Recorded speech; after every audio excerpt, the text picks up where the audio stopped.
Hi there guys, it's Steve here from Coils and Coins, and today I thought I'd make a video on a very interesting coin.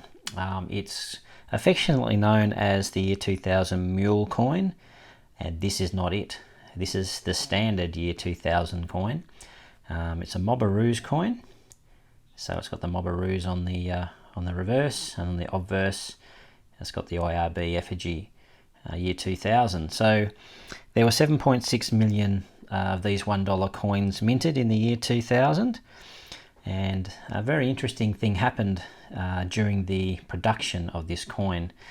At some point, somewhere, not really sure how that might have happened. There's a bit of conjecture about what might have happened, but at some point there was a mistake made, and instead of the $1 obverse die being used for a number of these coins, there was a mistake made and the 10-cent version of the die was used.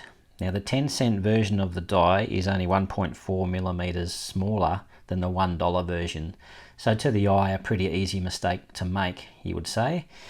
And you know, there was a bit of discrepancy in how many coins there might actually have been with this mistake, and I think after a bit of checking and a few people finding a few and various other statistical things that they did, they've come up with a number of about 6,000 to 7,000 potentially of the so-called mule coin. Now I'm showing you this particular coin here because it's still a hard coin to find, year 2000, and this one I've got in my hand here is actually a very, very good condition one. If this was a mule coin, I would be very happy. It would be worth quite a lot, but it's not. It's just the standard one.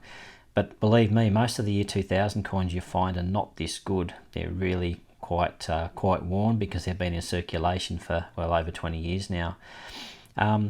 So it wasn't until 2 or 3 years after the mistake was made that people realised there was this coin in existence and in circulation. And from what I've read, most of those mule coins initially were sent over to Perth.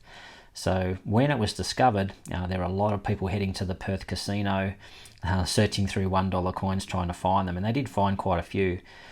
But they are still out in circulation, which is very interesting, and I've been looking for one, noodling through $1 coins for several years and have never found one.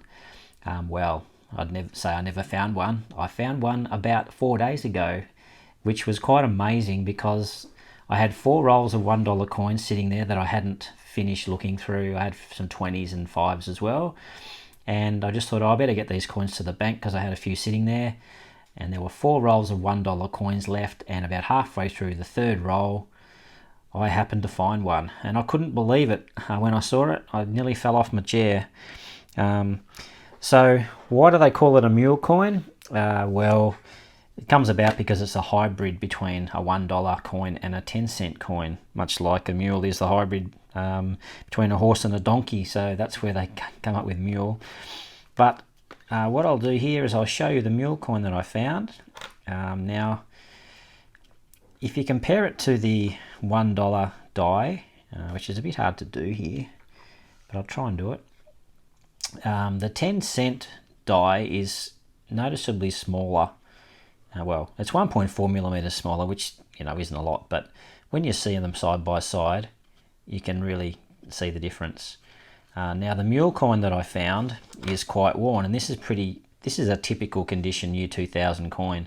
So you can see what I mean. Comparing it to that other one, the quality of the image is not as good as that other coin I just had. Now it's a little bit tricky to see in this light, but you can see there's a double rim.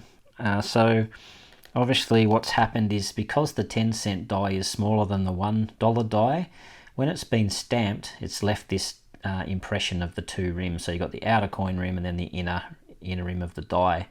And because the 10-cent die is so much smaller than the $1 coin, in terms of dies anyway, usually they're off center, and this one is off center, so it's shifted to the left, so it kind of lines up more with the left than it does with the right.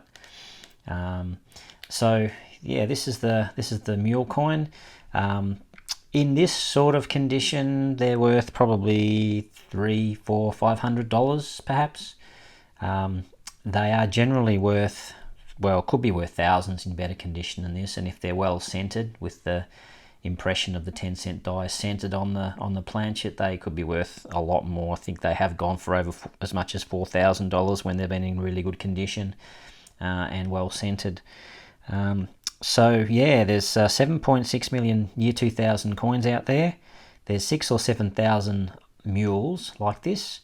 So that's 0.00092%, which is not very many. And I would guess that, you know, vast majority of them, probably, I don't know, let's say 2/3 of them, maybe 3/4 of them, I don't know, have been found and are in people's collections. So it's anyone's guess as to how many of them are still out there, but I can vouch for the fact that they are still out there because I found one. And I'm pretty happy about it too, because it's one of the few coins I had didn't have in my collection, but now I've got one. I'm real happy about it. So just goes to show you guys, keep looking, persist. I know I've seen on some of the Facebook groups and things like that, people have found 3 or 4 of these over the last, you know, 3, 4, 5 years of hunting for them, noodling for them, but they've had to look through, you know, thousands of rolls of $1 coins. So it's not a quick and easy thing by any means. You've really got to be patient and consistent with your searching. Unlike me, I was just very lucky. Although I have looked through hundreds and hundreds of rolls, so I guess, you know, it's probably my turn to find one. Although I think some people have looked through many more rolls than I have and still haven't got one, so I've got to be pretty grateful that I found it. So anyway, keep looking, guys, for these. I'm going to make some other videos about other cool $1 coins and other cool Australian coins in general, so keep an eye out for those. Thanks for watching the video. Please like and subscribe if you got something out of it, and I'll catch you on the next one. Bye for now.